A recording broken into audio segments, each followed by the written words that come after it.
오늘 시간에는 교회의 사명, 성도의 책임 이런 제목으로 같이 은혜를 나누겠습니다. 한번 따라하시면 감사하겠습니다. 교회의 사명, 성도의 책임. 1996년 11월 8일은 우리 교회 순복음인전교회가 창립된 지 13주년 된 날이었습니다. 그동안 하나님께서는 우리 교회에 많은 은혜를 부어주시고 또 많은 복을 부어주셨습니다.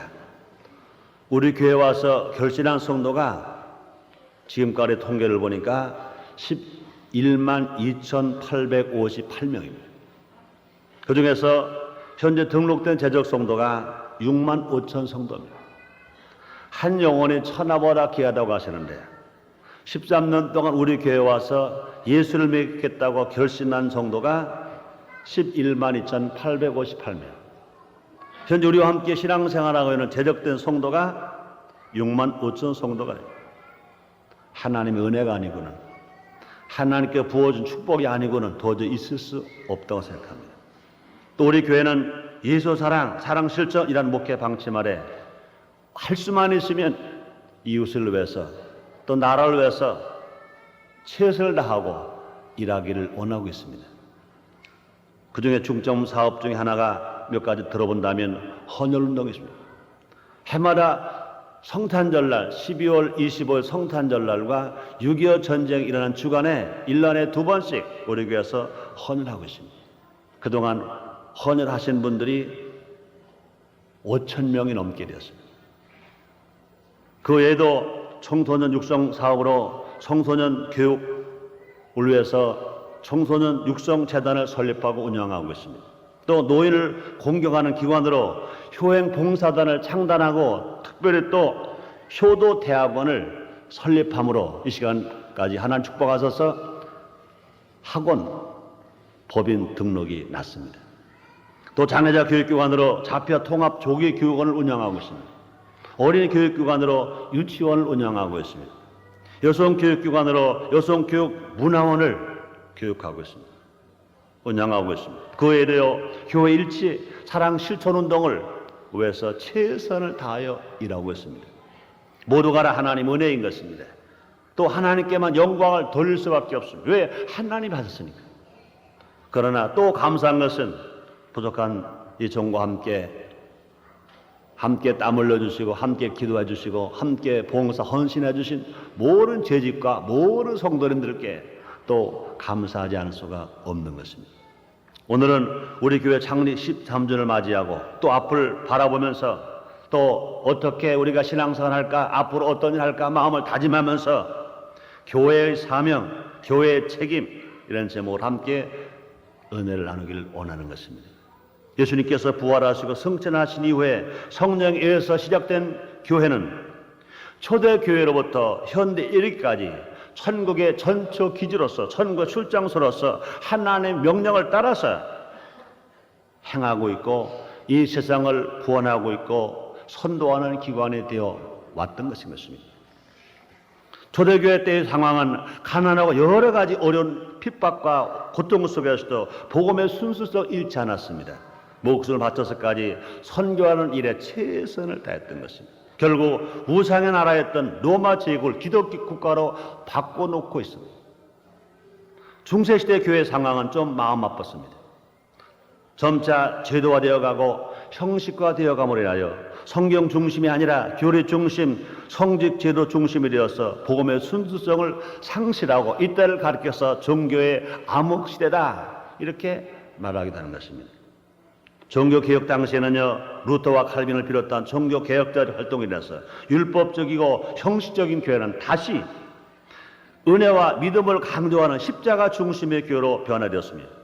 계몽주의, 합리주의 여러 사상들로 비판 속에서 굳굳이 하나님 말씀을 본질을 되찾고 그 순수성을 지켜나가는 일에 주력해왔던 것입니다. 너무나 자랑스럽습니다. 그러나 오늘날 교회의 모습은 어떻습니까? 과거보다 부유해졌습니다. 잘 삽니다.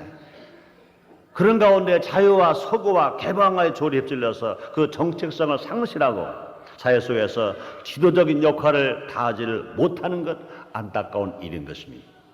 윤리와 도덕을 상실하는 현대인들에게 올바른 방향을 제시해 주지를 못하는 것 너무나 안타깝습니다. 우리나라에서도요, 1919년 3.1운동 당시에 한반도 전체 인구가 불과 2천만 명밖에 안 됐습니다. 2천만 명 중에 교회가 1%밖에 안 됐었습니다. 20만 명 있었습니다. 2천만 명 국민 속에 20만 명 성도밖에 없었지만 그 당시에 한국 교회는요, 한국 국민의 정신적인 지주가 되었습니다. 정신적인 방향을 제시해 줄 수 있었습니다. 그러나 지금은 어떻습니까? 그렇지 못한 것인 것입니다.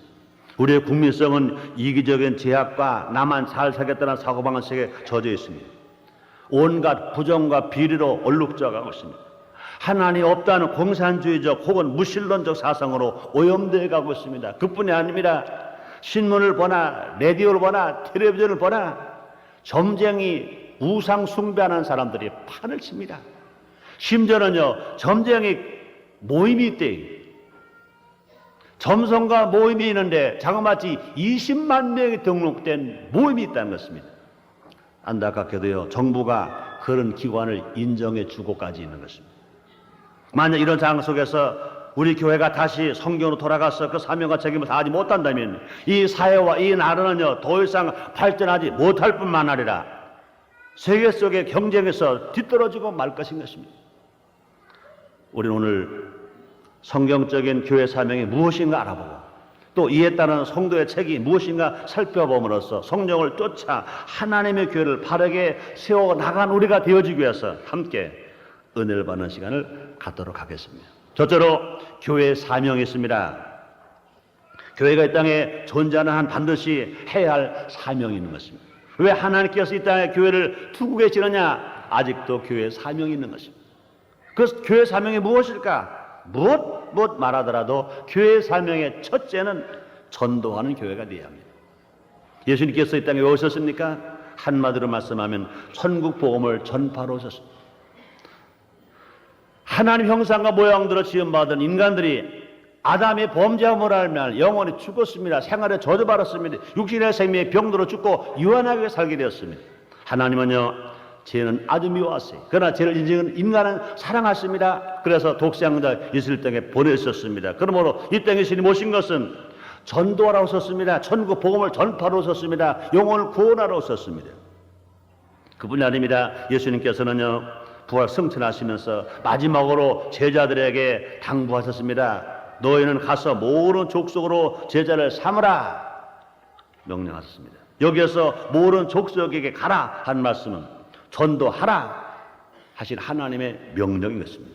교회가 존속하는 이유는 하나님 말씀을 전파하며 모든 사람으로 하여금 예수를 그리스도로 믿고 구원을 얻도록 하려는 데 있는 것인 것입니다. 전도 활동이 있어야 하는 교회는 전도할 수 있어야, 전도를 해야 교회는 살아서 움직이게 되는 것입니다. 전도하지 않는 교회는요, 죽은 교회인 것입니다. 그러면 부흥하지 않은 교회는요, 말도 많고 탈도 많고 문제도 많습니다. 그러나 교회가 날로 부흥하고 날로 성장하는 교회는요, 다 덮어져요. 문제도 덮어지고 탈도 덮어지고 어려움도 다 없어져 버리고 만 것입니다. 그렇습니다. 사람이 자식을 낳지 못하면 그 대가 끊어지고 더 이상 가문이 유지될 수가 없는 것처럼 교회가 전도하지 아니하고 새신자가 들어오지 못한다면 교회는 늙어가게 되고 더 이상 존재할 수가 없게 되는 것입니다. 그러므로 하나님 나라가 확장되어지기 위해서 주님의 명령을 다 이루기 위해서 교회 사명의 첫째는 뭐냐? 복음 전도, 교회 성장인 것입니다. 교회 사명 두 번째는요, 성령 충만한 교회가 된 것입니다. 예수를 믿고 구원받은 사람들이 이제 성령 세례받고 성령 충만한 삶을 살 수 있도록 교회가 해야 되는 것입니다. 그렇습니다. 구원받은 성도들이 모인 교회는요, 또 성령을 모시고 성령으로 충만해서 성령 인당을 받는 교회가 되어야 되는 것입니다. 그러므로 예수님께서 부활 승천하시기 전에 제자들에게 말씀하십니다. 사도행전 1장 8절입니다. 우리 성령이 너에게 임하시면 너희가 권능을 받고 예루살렘과 온 유대와 사마리아 땅 끝까지 이르러 나의 증인이 되리라 말씀하셨습니다. 그렇습니다. 성령 충만한 교회는 성령의 은사와 열매들을 많이 나타날 수 있습니다. 성령의 은사를 받아야 봉사할 수 있습니다. 성령의 열매를 맺어야 사람들에게 덕을 끼치며 살아갈 수 있습니다. 칭찬받으며 살아갈 수 있습니다. 또 성령은 성도들을 하나 되게 하시며 우리를 그들께로 인도하게 하시는 것입니다. 에베소서 4장 3절입니다. 성령의 매는 줄로 성령이 하나 되게 하신 것을 힘써 지키라 말씀했습니다. 그러므로 교회가 성령으로 충만할 때 다 하나 될 수 있습니다. 또 더 많은 사람들을 주님께 인도하는 삶을 살아갈 수 있습니다. 더 많은 사람에게 봉사하면서 나눠주면서 베풀어주면서 열매를 맺으면서 복되게 살아갈 수 있습니다. 그다음에 교회 사명 세 번째는요, 가르치는 일을 해야 합니다. 가르치는 일에 힘써야 된다는 것입니다. 예수님께서는 내가 너에게 분부한 모든 것을 가르쳐 지키게 하라 말씀하셨습니다. 그렇다면 우리는 무엇을 가르쳐야 합니까? 하나님 말씀을 가르쳐야 합니다. 이 말씀 속에는요, 무엇을 믿을 것인가, 누구를 따라가야 할 것인가, 그리고 어떻게 살아가야 할 것인가 하는 구체적인 가르침의 내용들이 담겨져 있는 것입니다. 또 성도들의 교회 안에서 혹은 사회 속에서 해야 될 섬김과 봉사에 대해서도 가르쳐야 될 것입니다. 교회 안에서 어떻게 서로 간에 사랑할 것인가, 어떻게 서로서로 봉사할 것인가, 이 사회에 나가서 사회 일원으로서 어떻게 살아갈 것인가 하는 것을 교회는 성도들에게 가르쳐야 줘야 될 것입니다. 오늘날 우리는요, 부유해져가는 생활 속에서 점차로 타락해져가는 도덕과 인류의 현실을 보면서 가정 질서와 사회 질서를 위한 삶의 가치 규범에 대해서 교회가 가르쳐 줘야 된다는 것입니다. 또 교회는요, 제자를 양육해야 할 것입니다. 예수님께서 12제자를 잘 양육하셨기 때문에 불과 예수님께서는 3년 반밖에 공생의 삶을 살지 아니하시는 불구하고 제자들을 잘 양육해 놓으셨기 때문에 온 세계에 기독교가 전파되었고 온 세계에 지금 살아있는 사람들만 해도 십수억 명이 하나님을 섬기고 예수를 믿고 주님을 따르는 성도들이 많이 있게 되는 것입니다. 예수님은요, 모든 족속으로 제자를 삼아 아버지와 아들과 성령의 이름으로 세례를 주라 명령하셨습니다. 여기서 세례를 주라 하는 말씀은요, 회원 즉 정식 등록교인이 되가 하라 그런 뜻인 것입니다. 예수를 믿는 자는 교회 공동체에 소속되어서 성경 교육을 받아야 될 것이고 또 뿐만 아니라 세례를 받아야 될 것이고 또 평신도나 제적으로서 봉사자가 되어져야 할 것을 성경 우리에게 말씀하십니다. 그러므로 교회는요, 제자를 더 많이 양육되어야 할 것인 것입니다. 교회 일원이 된 초신자는요, 구원받은 데만 그치지 아니하고 그리고 장성한 분량에 이르기까지 인격이 향상이 되고 또 신앙 인격이 성숙되어 가야 될 것인 것입니다. 항상 어린아이의 위치함에 있지 아니하고 잘 배워서 이제 장성한 분량에 일어나요. 많은 나무가 있지만 장성하지 못한 나무는요, 뗄감밖에 안 됩니다. 그러나 잘 자란 나무는요, 꽃이 피고 잎이 피고 많은 열매를 맺어서 하나님 영광을 돌릴 수 있는 것입니다. 요한복음 15장 8절 말씀하시면 너희가 많은 열매를 맺으면 하나님은 영광을 받으실 것이요 너희는 내 제자가 되리라 말씀하십니다. 나무가 잘 자라야 열매를 맺을 수 있습니다. 마찬가지입니다. 우리의 신앙이 성숙이 되어야 성령의 열매도 맺을 수 있으며 생활에서 정말 착하고 선한 열매를 맺을 수 있으며 남에게 나눠주면서 베풀어주면서 성숙하게 살아갈 것입니다. 그러므로 교회는요, 제자를 많이 양육해야 합니다. 또 교회에 사명했습니다. 성도를 치리해야 합니다. 교회 안에는요, 소란과 분파가 있어서는 안 되는 것입니다. 거짓된 사상과 비방이 있어서도 안 되는 것인 것입니다. 고린도전서 1장 12절을 13절에서 사도 바울이 이렇게 말합니다. 너희가 각각 이르되 나는 바울에게, 나는 아볼로에게, 나는 게바에게, 나는 그도에게 속한 자라 하는 것이니 그들께서 어찌 나뉘었느냐. 바울이 너희를 위하여 십자가에 못 박았으며 바울의 이름으로 너희가 세례를 받았느냐. 교회 안에서는요, 누구파가 있어서는 안 되는 것입니다. 이렇게 파벌을 형성하고 잘못된 생활할 때 교회는 이것을 치리해야 할 것을 분명히 말씀먹었습니다. 그렇습니다. 교회의 질서와 평화를 위해서 소위 잘못된 자들을 징계할 수도 있어야 된다는 것입니다.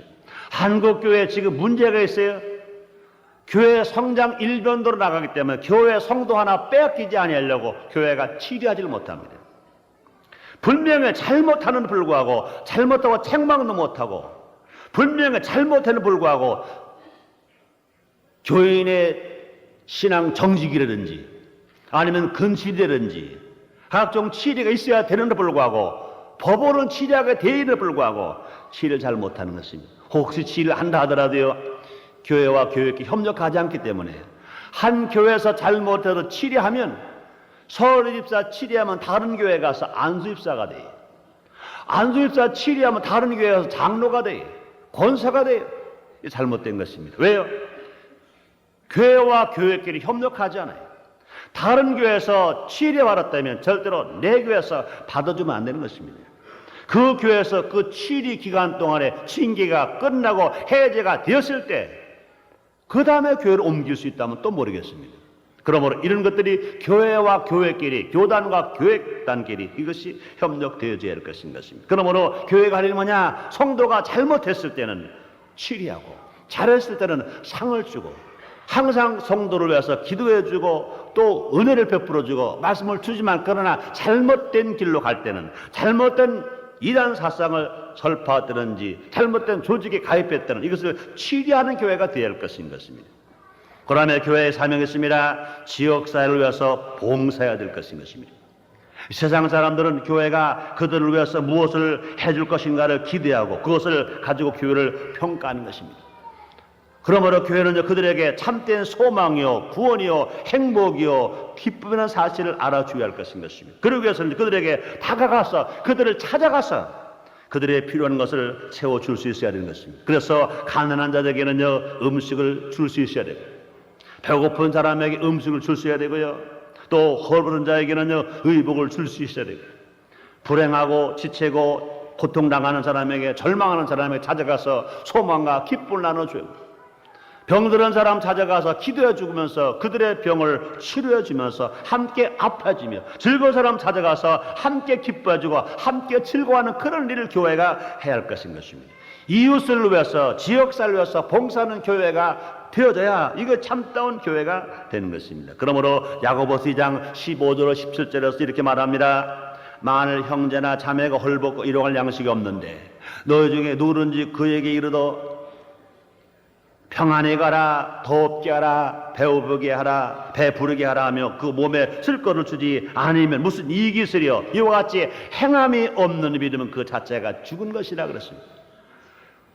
대신계명이 있고 대인계명이 있습니다. 대신계명이 믿음의 계명이라면 대인계명은 실천의 계명인 것입니다. 그러므로 이 교회는요, 대신계명을 믿을 뿐만 아니라 대인계명을 지키고 실천해야 될 것인 것입니다. 그러므로 정말로 교회가 성장하기 위해서 주께 영광과 찬양과 존귀를 돌리기 위해서는 지역사회를 위해서 힘껏 봉사하는 일, 이것이 교회가 해야 할 일인 것입니다. 두 번째는 성도의 책임입니다. 교회가 성리인들을 따라서 하나님 말씀대로 그 사명을 다 이루기 위해서는, 사명을 잘 감당하기 위해서는요, 성도들 각자가 자신의 위치에서 책임을 다해야 된다는 것입니다. 교회 지도자들이 사명의 의식을 가지고 바른 목표를 세워서 교회를 이끌어 나갈 때 성도들은 각자 할 일을 다함으로써 하나님의 뜻을 이루기 위해서 협력해야 된다는 것입니다.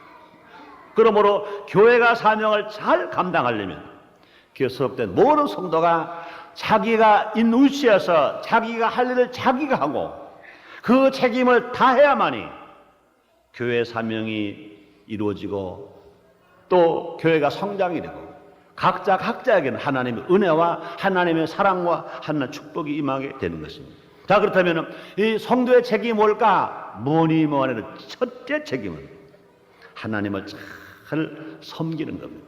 우리 하나님 앞에 신령과 진정으로 예배를, 하나님의 정성을 다하여 찬송하고 주께 감사하는 것입니다. 무엇보다 하나님을 섬기는 것이 교회의 성도가 할 첫 번째 책임인 것입니다. 세상 일 아무리 많이 하더라도요, 하나님을 섬기는 일에 등한히 했다면 성도의 책임을 다했다고 할 수가 없는 것입니다. 하나님 섬겨야 할 것은 하나님께서 명령하시고 약속하십니다. 출애굽기 23장 25절 26절입니다. 주 너희 여호와 하나님을 사랑하라. 그래야만 여호와께서 내게 양식과 물에 복을 내리고 질병을 제하여 주고 너희 나라에 낙타는 자가 없고 잉태치 못하는 자가 없을 것이라 내가 너희 나소를 채우리라 이렇게 약속하시고 복을 축복하시는 것입니다. 우리는 어찌하든지 하나님의 은혜로 살고 있다는 것을 알아야 할 것입니다. 하나님께서 우리의 창조주여 구원자인 것 사실을 알고 하나님께 날마다 경배하며 찬양하며 살아갈 것이 성도가 해야 할 첫째 책임인 것을 알아야 된다는 것입니다. 우리 앞에 다른 신이나 우상을 놓아서는 안 되는 것입니다. 오직 하나님을 우리 마음 중심의 영적인 아버지로 모시고 항상 어린아이와 같이 아버지를 부르며 기도하고 의지해야 되는 것입니다. 갈라디아서 4장 6절입니다. 바울이 말합니다. 너희가 아들인 거로 하나님이 그 아들의 영을 우리 마음 가운데 보내사 아버지라 부르게 하셨느니라 말씀했습니다. 한번 따라하시겠습니다. 우리 하나님은 아버지. 그렇게 믿으시면 아멘 하겠습니다. 그렇게 된 것을 정말로 감사하시면 아멘 하겠습니다. 그러면 성도의 책임 두 번째는요, 부모를 공경해야 합니다. 한마디로 말하면요, 정말 예수 믿고 구원받은 성도들 해야 할 일이 뭐냐? 부모에게 효도해야 됩니다. 그렇습니다. 부모 공경은 성도의 마땅한 행실인 것입니다. 부모 공경은 하나님의 사랑과 이웃 사랑의 연결 고리와 같은 것인 것입니다. 부모를 공경함으로 말미암아 하나님을 공경하는 법을 배우게 되고 또 부모에게 순종함으로 말미암아 이웃의 어른들을 섬길 수 있습니다. 그러므로 부모 공경은요, 나의 부모님만이 아니라 이웃의 어른들을 공경하는 것도 부모 공경인 것입니다. 부모 공경 원리를 바탕으로 해서 우리의 가정이 바르게 설 수 있는 것입니다. 요사이 많은 분들이요, 가정 사역 세미나를 많이 해요. 그래서 부부 세미나를 많이 합니다. 가정이 왜 깨지느냐? 부부 관계 때문에 깨졌다고 말합니다. 나는 그렇게 보지 않습니다. 물론 부부가 중요해요. 그러나 가정에서 부모를 공경하고 효도하는 가정, 효를 배우고 효를 가르치는 가정은 부부 관계가 잘못될 수가 없어요. 가정이 깨질 수가 없습니다. 그러므로 가정교육의 첫째 제일 중요한 것이 뭐냐? 효교육인 것입니다. 내가 효자가 되면 내 자식은 틀림없이 효자가 됩니다. 내 자식이 효자가 되면 부부는 얼마나 행복하게 살아갈 수 있습니다. 그러므로 이 가정이 바로 서기 위해서 제일 먼저 할 일이 뭐냐? 부모를 공경하고 부모에게 효하고 효를 가르치는 가정이 될 때 그 가정은 행복할 수 있고 그 가정은 든든하게 설 수가 있게 되는 것입니다. 그러므로 교회 성도의 책임이 뭐냐? 불신자 가정들보다 훨씬 부모를 잘 공경하고 어른들을 공경하고 정말로 부모에게 효자하는 가정이 되어야 될 것인 것입니다. 그 다음에 성도의 책임 세 번째는요, 이웃을 사랑하고 나라를 사랑해야 할 것입니다. 우리는요, 이웃이 없으면 즐거움이 없는 거예요. 나라가 없으면 슬픈 것인 것입니다. 그러므로 정말로 내가 이웃이 있는 것을 감사하고 나라가 있는 것을 감사하고 이웃을 사랑하고 나라를 사랑하는 그런 삶으로 살아가야 될 것인 것입니다. 예수를 믿지 아니하는 사람보다 예수를 안 믿는 사람보다 예수를 믿는 사람이 이웃을 훨씬 더 사랑하고 나라를 더 많이 사랑하고 나라에 충성하는 삶을 살게 되어야 되겠습니다. 예수님께서는요, 네 이웃을 내 몸과 같이 사랑하라 그랬었습니다. 우리는 함께 잘 살아야 합니다. 나만 잘 살겠다고 하면 나도 망하고 다른 사람도 망하게 됩니다. 그러나 남을 흥하게 하겠다고 하면 남도 흥하고 나도 흥하는 것입니다. 잠언서 11장에 보면 남을 윤택케 하는 자가 윤택케 지르다고 주님이 말씀하셨습니다. 그러므로 우리 이웃을 사랑하는 마음으로 살면 모두가 다 함께 잘 살 수 있습니다. 함께 번영할 수 있습니다. 사도 바울은 이스라엘 민족을 사랑하는 마음으로 이렇게 말합니다. 형제들아, 내 마음에 원하는 바와 하나님의 구하는 바는 이스라엘 오야민이 곧 저희로 구원을 얻게 함이라. 사도 바울이 원하는 것은 자기 조국 이스라엘이 구원받기를 원하는 것이라 그랬습니다. 모세도요, 민족의 구원을 위해서 얼마나 기도했는지 모릅니다. 우리는 나라를 위해서 더 많이 기도해야 될 것입니다. 나라를 사랑하는 마음으로 우리가 실천하고 살아가야 될 것입니다. 이게 성도의 삶이요, 성도의 책임인 것입니다. 그 다음에 성도의 책임은요, 자연을 보호하고 인류를 위해서 봉사하는 것입니다. 성도는 자연을 갖고 보존할 책임이 있는 것입니다. 현대 신학자들은요, 스스로 반성하면서 기독교의 잘못된 가르침이 자연을 훼손하고 파괴하는 결과를 초래했다고 평가하고 있습니다. 그것은요, 땅을 정복하라, 바다의 고기와 공중의 새와 땅에 움직이는 모든 생물을 다스리라는 말씀을 잘못 해석함으로써 자연을 마구 파헤쳤습니다. 동물을 그저 잡아 죽이고 살해하는 일에 앞장서 왔습니다. 이거 잘못 가르쳤습니다. 왜 그렇습니까? 주님은 분명히 모든 만물을 다스리고 정복하라 그렇습니다. 다스리는 게 뭡니까? 잘 보호하라 그 말인 것입니다. 잘 다스리고 잘 보호하라 그러는데 사람들의 자연을 보호하는 것이 아니라 자연을 다 훼손시켰어요. 무슨 동식물을 잘 기르게 하는 것이 아니라 막 잡아 먹고 죽이고 옷을 만들어 입고 별일을 다 해버렸습니다. 이것들은 다 잘못된 것입니다. 지금이라도 교회는요, 그동안 잘못된 행실과 잘못된 가르침을 회개하고 자연을 회복하고 보존하는 데 적극 앞장서야 될 것인 것입니다. 이것도요, 예수를 믿지 아니하는 사람 봐라, 예수를 믿는 사람들이 더 자연을 보호해야 할 것입니다. 왜 그렇습니까? 자연이 살아야 인류가 삽니다. 한번 따라 하시겠습니다. 자연이 살아야 인류가 산다. 그렇습니다. 지구촌 속에 살고 있으면서 나의 한 가지 작은 행동이 전 지구에 영향을 미칠 수 있다는 사실을 깨달아야 된다는 것입니다. 국가 이기주의가 아니라 인류 평화와 공존을 위해서 함께 노력해야 될 것입니다. 또 성도의 책임이 있습니다. 교회의 사업과 목표를 이루는데 협력하며 살아갈 것입니다. 교회 와서 우리 은혜만 받는 것이 아니라 교회가 하는 일에 그것이 작은 일이든지 큰 일이든지 전도의 일이든지 사회봉사 일이든지 어떤 일이든지 모두가 다 성도는 협력할 책임이 있는 것입니다. 기도로 협력합니다. 또 자기 재능으로 협력합니다. 자기 시간으로 협력합니다. 몸으로 협력합니다. 물질로 협력합니다. 협력할 책임이 성도에게 있는 것입니다. 각 교회마다 그 사회를 위한 목표가 있습니다. 교회 일은 성도들의 헌신과 수고로 이루어지는 것입니다. 나 한 사람의 수고가 없다면 교회는 아무리 훌륭한 계획을 세워놓았다 하더라도 그 결과가 이루어질 수가 없기 때문에 그런 것입니다. 교회의 각 부서마다 또 구역마다 또 교구마다 또 재직들마다 최선의 삶을 살아가고 선의 경쟁을 함과 함께 화합에 힘써야 될 것인 것입니다. 자기 어느 부서에서 봉사하는지 자기가 그 일을 이루기 위해서 그 부서가 잘 발전하고 또 성장하고 또 윤택하고 화목하게 되어지기 위해서 자기가 협력하고 자기가 노력하고 자기가 희생하고 자기가 봉사해야 할 책임이 교회 성도에게 있는 것인 것입니다. 또 교회 성도의 책임이 있습니다. 이 모든 것을 위해서 더 많이 기도해야 할 것입니다. 성도의 책임은요, 하나님의 사업을 위해서 교회 사업을 위해서 나라와 민족을 위해서 기도할 책임이 있습니다. 우리 주님이 바울을 통해서 말씀하십니다. 쉬지 말고 기도하라. 이는 그들에서 너를 향하신 하나님의 뜻이라 그랬습니다. 기도는요, 책임이 있기 전에 성도의 삶의 본분인 것을 알아야 할 것입니다. 기도하지 않은 신자는요, 하나님과의 교제가 없습니다. 그렇기 때문에 그분의 뜻을 헤아릴 수가 없습니다. 그뿐 아닙니다. 성경을 아무리 많이 읽어도 하나님의 말씀을 아무리 많이 들어도 깨달을 수가 없습니다. 실천할 수가 없습니다. 그러므로 우리의 선행은 기도한 마음으로 기도 안에서 이루어져야 될 것입니다. 왜 그렇습니까? 마음에 경영한 사람이 그리스도 말의 응답은 여호와께서 나누리라 주님 말씀했습니다. 어느 때 응답하십니까? 우리가 기도할 때 응답하시는 것입니다. 그러므로 기도에 이런 료가 나갈 수가 없다고 말씀했습니다. 그러므로 성도의 책임 중에 이 마지막 부분에 꼭 기억할 것은 기도하는 것입니다.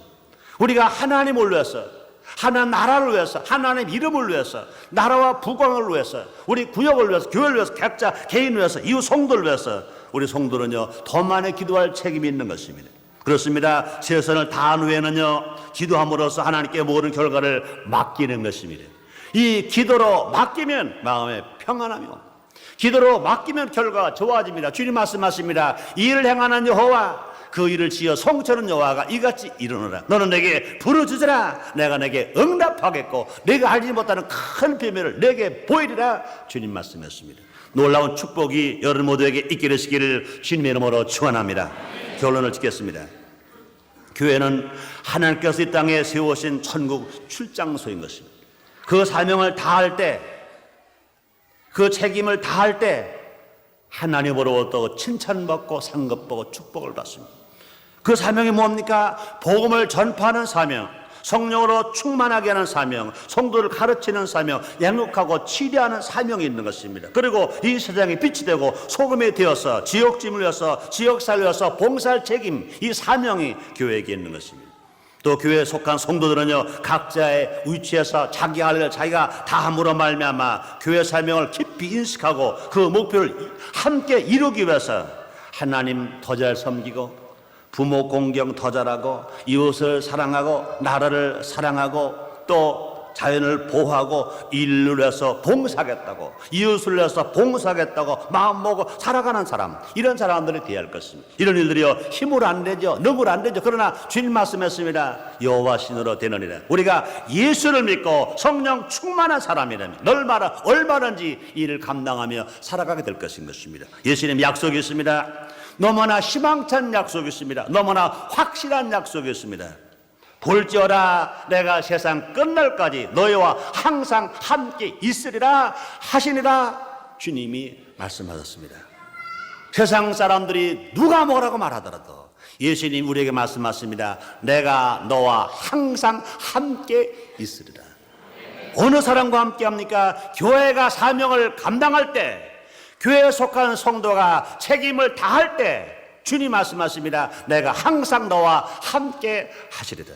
우리의 예수님과 함께 살아가는 사람들, 날마다 예수님으로부터 은혜와 축복을 받고 살아가는 사람들, 영혼에 잘 될 수 있으며 범사가 형통할 수 있으며 강건할 수 있으며 생명할 때 풍성히 있고 살아갈 수 있습니다. 살아가는 성도님들이여, 날마다 주님을 모시고 날마다 주님과 함께 살아가는 여러분 나르시기를 주님의 이름으로 축원합니다. 기도하겠습니다. 하나님 아버지 감사합니다. 날마다 주님의 은혜로 살게 하시는 주님, 교회의 사명이 있습니다. 성도의 책임이 있습니다. 교회는 사명을 다 감당할 수 있고 성도는 책임을 다 할 수 있는 우리의 삶이 되어지게 주시옵소서.